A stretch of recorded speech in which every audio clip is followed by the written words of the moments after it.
मैं सभी लोगों को लड्डू बनाकर खुद भी खाऊंगी और इंसानों को भी खिलाऊंगी। मेरे पालतू भूतिया बंदर, कहाँ हो तुम? मुझे तुम्हारी जरूरत है। जी मालकिन, आपने मुझे बुलाया और मैं हाजिर हो गया। बताइए, मैं आपकी किस तरह सेवा कर सकता हूँ? बंदर, तुम भूल गए क्या हमारा मकसद क्या है? नहीं मेरे आका, मैं नहीं भूला।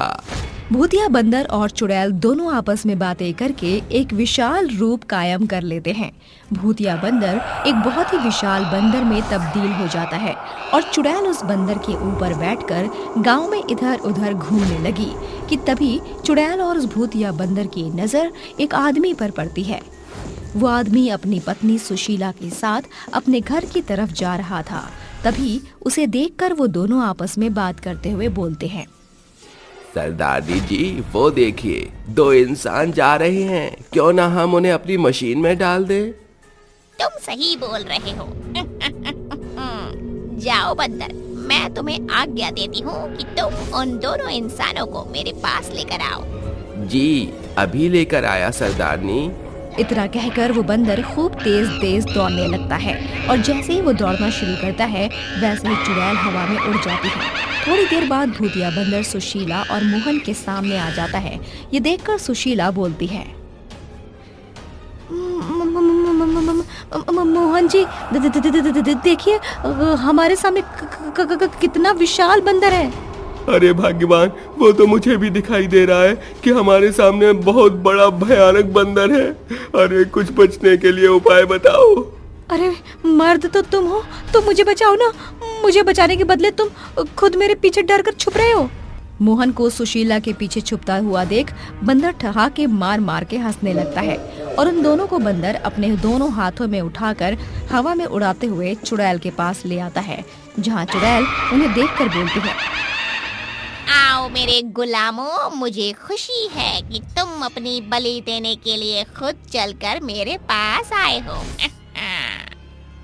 अरे हम खुद चलकर नहीं आए हैं, यहाँ पर हमें तो लाया गया है। सरदारनी जी, ये औरत और ये आदमी बहुत ही ज्यादा बोल रहे हैं। इनका इलाज जल्द से जल्द आप कर दीजिए, वरना इनका मुंह मैं अपने तरीके से बंद कर दूंगा। तुम बहुत बोलते हो रे मेरे पालतू बंदर। इतना कहकर चुड़ैल अपनी आंखें लाल करते हुए हवा में उड़ जाती है और अपने बालों को हवा में लहराने लगती है। थोड़ी देर बाद उन दोनों को भी अपनी भूतिया शक्ति से हवा में उड़ा देती है और अपने दूसरे हाथ से जादू करके लड्डू बनाने वाली मशीन को प्रकट करती है। उसके बाद वो चुड़ैल उन दोनों की गर्दन उनके धड़ से अलग कर देती है। वहीं दूसरी तरफ उनका पड़ा हुआ मृत शरीर बंदर उठाता है और लड्डू मशीन में डाल देता है, जिसके बाद मशीन आवाज करते हुए लड्डू निकालना शुरू कर देती है। ये सब देख चुड़ैल हंसते हुए बोलती है, अब इस गांव में मौत का मंजर शुरू हो चुका है। धीरे धीरे देखते जाओ, इस गांव में अब एक भी इंसान नहीं बचेगा। इतना कहकर चुड़ैल मोहन का सर खा जाती है। वहीं दूसरी तरफ बंदर सुशीला का सर खा जाता है और इस तरह चुड़ैल अब एक मामूली सी लड़की बन जाती है और वो भयानक बंदर एक मामूली छोटा सा बंदर बन जाता है।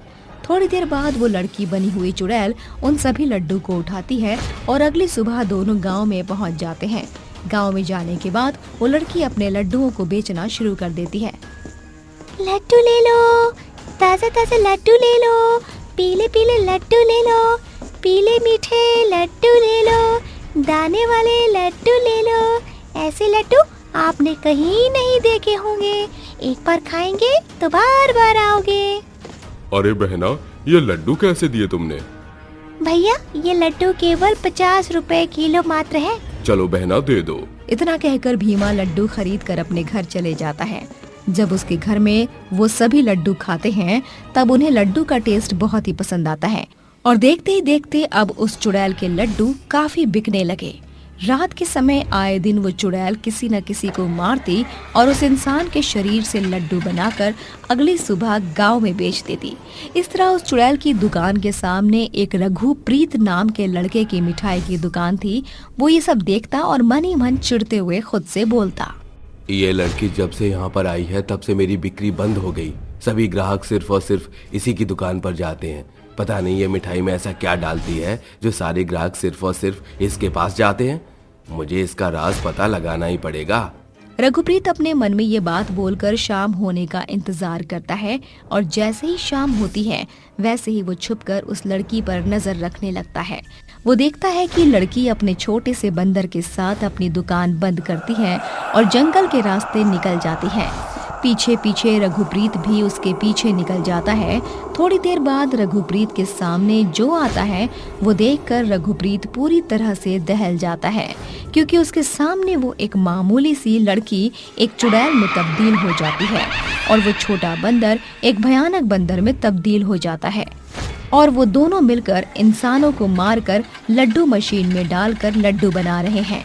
ये सब देखकर रघुप्रीत के पैरों तले जमीन खिसक जाती है और वो भागते हुए गांव वालों के पास आता है और गांव वालों को सब कुछ बता देता है। उसकी बात सुनकर सभी गांव वाले मुखिया से बोलते हैं, मुखिया जी, जैसा रघुप्रीत बोल रहा है हमें उसकी बात पर विश्वास करना चाहिए, क्योंकि हमें भी पता है कि हमारे गांव में इंसान गायब हो रहे हैं। अगर ऐसा ही चलता रहा तो बहुत ही जल्द हमारा गांव खाली हो जाएगा। तुम सही बोल रहे हो, हमें इन शक्तियों का कुछ करना पड़ेगा।